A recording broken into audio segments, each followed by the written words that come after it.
문제는 타이밍. 이제 우리가 셀 차례다. 유안타 T레이더.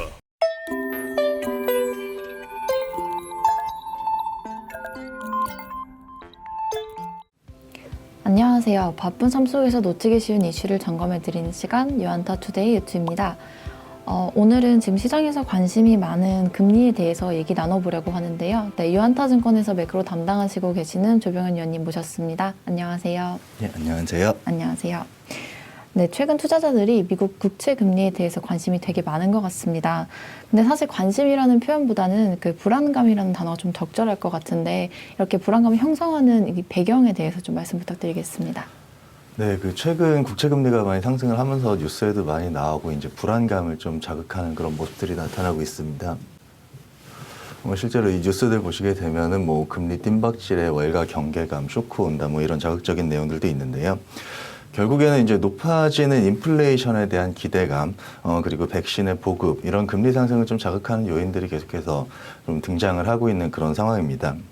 근데 사실 금리의 상승이라는 건 경기 회복기 어떻게 보면은 자연스러운 일일 수가 있는데 지금 그 부분에 있어서 불안감이 생기고 있다라고 하는 부분들은 경기에 대한 확신이 아직까지는 좀 부족한 것이 아닌가라는 추론을 해볼 수가 있을 것 같고요.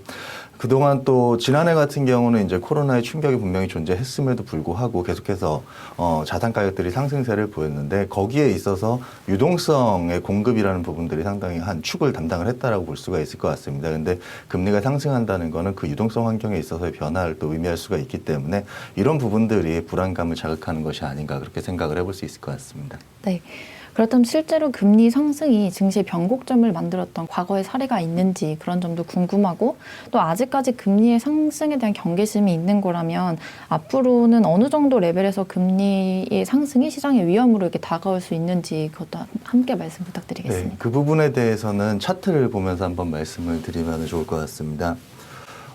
가장 최근에 이제 금리가 이제 상승세를 보이면서 시장의 부담 요인으로 작용했던 경우가 가장 비근한 2018년도의 사례를 찾아볼 수가 있을 것 같습니다.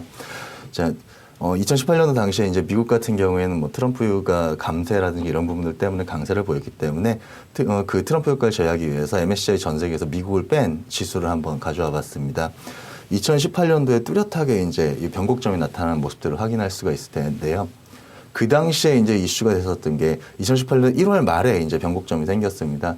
그 당시 금리 움직임을 한번 보시게 되면은 전고점을 넘는 급등세가 나타났을 때 충격을 받는 그런 모습들이 나타났었고요. 사실 이 다음에도 마찬가지였습니다. 다시 한번 전고점을 넘어가는 모습들이 나타나다 보니까 기존의 박스권 하단을 뚫고 저점을 확인하러 가는 그런 모습들이 나타났었습니다. 그러니까 명목적으로 봤을 때는 금리가 전고점을 넘어서는 강한 상승세가 나타났을 때 부담을 표출한다라고 볼 수가 있는데 문제는 사실 지금 금리가 많이 올라왔다고는 하지만은 전고점을 비교할 수 있는 레벨은 아닌 것 같습니다. 근데 문제가 되는 부분들은 바로 이 차트에 나와 있는 것처럼 우리가 코로나 발생 이전에는 경제가 이런 경로로 성장할 거라고 전망을 하고 있었습니다. 근데 지금 같은 경우에 코로나가 발생하고 나서 경제 충격이 발생을 하고 회복은 되는데 아직까지도 기존에 상정했었던 경제 성장 경로에 비해서 낮게 있다는 겁니다.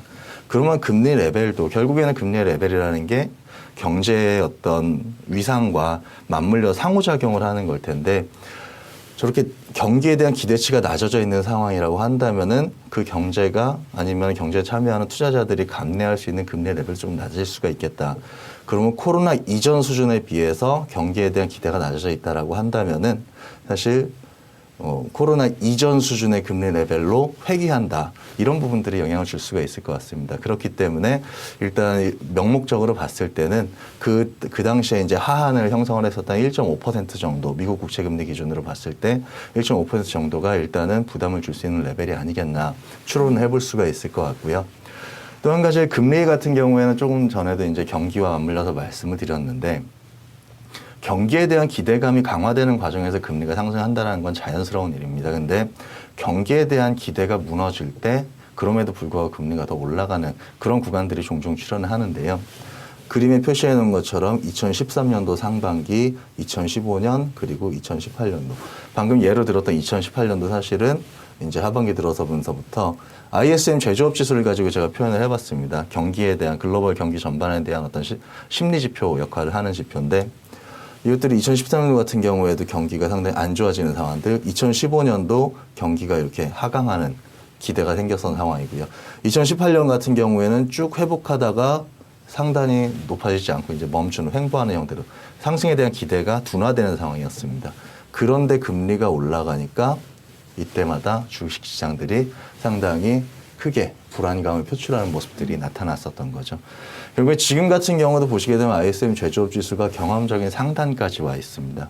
여기서 더 가파르게 작년 말에 우리가 확인했던 것처럼 가파른 속도로 올라가겠느냐, 그런 기대감이 조금 저해된다라고 하면은 향후에는 인플레이션 기대와 더불어서 이제 금리에 대한 부담감이 조금은 더 강해질 수 있는 그런 환경인 것 같다, 이런 생각을 해볼 수가 있을 것 같습니다. 말씀 감사합니다. 지난해 위기 이후에 상당히 강한 증시의 흐름이 이어졌는데 올해는 인플레이션이나 금리 같은 이런 요소들도 조금씩 유입되고 있는 것 같습니다. 불안감 요소가. 이외에 추가적으로 생각해 볼 만한 경계 요인도 어떤 게 있는지도 말씀 부탁드리겠습니다. 네. 여기서 한번 파생해서 우리가 생각을 해볼 수가 있을 것 같은데요. 미국의 국채 금리가 올라간다. 미국 같은 경우도 지금 경기 회복에 대한 기대감이 상당히 강하게 자리 잡고 있는 그런 상황인 것 같습니다.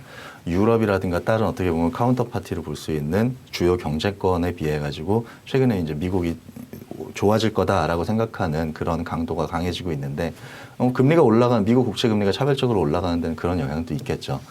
근데 그렇게 된다면 결국에는 금리 차가 발생을 하게 됩니다. 미국이 먼저 경기 회복 기대를 반영하면서 금리가 올라가고 나머지 지역들은 느리게 올라오거나 아니면은 플랫하게 있다라고 한다면은 금리가 차이가 발생을 할 텐데, 돈은 결국에는 같은 무위험 자산이라고 한다면은 금리를 많이 주는 쪽으로 가겠죠. 그렇기 때문에 금리 차랑 달러의 가치가 연동돼서 움직이는 경우가 많습니다. 그럼 작년 같은 경우는 이제 금리 스프레드가 이렇게 쭉 떨어지는 형태, 미국이 다른 지역에 비해서 금리가 그렇게 강하지 않았던 상황이었다라고 한다면은, 그런 상황에서 이제 달러까지도 약세를 보였다라고 한다면은 그런 환경에서 일단은 좀 변화가 나타나고 있다, 이런 생각을 한 가지 해볼 수가 있을 것 같고요. 그리고 미국 같은 경우 지금 백신 보급이 좀 진행이 되고 있습니다. 그러면서 그 확진자 수의 증가 속도도 많이 둔화가 됐죠. 그런 상황 하에서 지금 1.9조 달러라는 막대한 자금을 이제 민간에 풀겠다라는 정부 쪽에서 이야기들이 나오고 있습니다. 거의 가시화된 상황이죠. 그렇다라고 한다면은 미국의 경기가 어느 쪽이 좋아지겠는가? 사실 지난해 같은 경우에 미국 경기가 제조업 중심으로 공장 가동 멈췄던 거, 그것들을 회복시키고 재고를 축적하는 그런 사이클이 먼저 나왔습니다. 근데 이제 지금 상황에서 코로나가 진정이 되고 백신 보급이 되고 소비자들한테 돈까지 준다라고 하면은 생각해 볼 수 있는 거는 서비스업, 내수 소비 쪽이 좀 더 강하게 올라올 수 있겠다라는 생각을 해볼 수가 있을 것 같거든요. 그런 측면에서 이 지표를 볼 필요가 있습니다. 미국 ISM 지수 가운데 서비스업 지수가 있고 제조업 지수가 있거든요. 제조업 지수는 먼저 올라왔다고 말씀을 드렸고, 서비스업은 느리게 이제 올라오기 시작을 했습니다. 근데 방금 말씀드린 조건을 대입을 해보게 되면은 서비스업이 조금 더 빠르게 올라오는 상황들을 올해는 기대해 볼 수 있다는 거고요. 그렇게 된다면 결국 이 두 가지 스프레드, 미국의 경기가 제조업보다는 내수 중심으로 회복되는 상황들을 기대해 볼 수 있을 것 같습니다. 그리고 그림에서 보시는 것처럼 그 플로우가 달러의 가치랑 상당히 밀접한 연관성을 가지고 움직인다는 것까지 같이 확인하실 수가 있을 것 같습니다. 그러면 결국에는 우리가 금리 쪽에서 파생해서 경기에 대한 어떤 상대적인 강도, 이런 부분들까지 생각을 해봤을 때, 작년 같은 경우에는 달러의 약세가 장단기간 진행되면서 우리가 편안한 좀 상황들이었었다라고 한다면은 이 부분에 있어서 좀 불편한 것들이 등장할 수 있겠다라는 우려까지도 생각을 해볼 필요는 있을 것 같습니다. 네, 오늘은 미국 금리 방향성 그리고 증시에 미치는 영향에 더불어서 달러와 관련된 얘기도 한번 같이 해봤습니다. 이런 게 시장에 어떤 영향을 끼치는지도 같이 말씀해 주셨는데, 이런 말씀드린 지표에 대한 관심은 저희 꾸준히 유한타증권 홈페이지에 있는 리포트에서도 확인을 해주실 수 있고요. 그럼 오늘 유튜는 이것으로 마치도록 하겠습니다. 우리 모두 부자가 되는 그날까지 유튜는 함께 하겠습니다. 감사합니다. 문제는 타이밍. 이제 우리가 셀 차례다.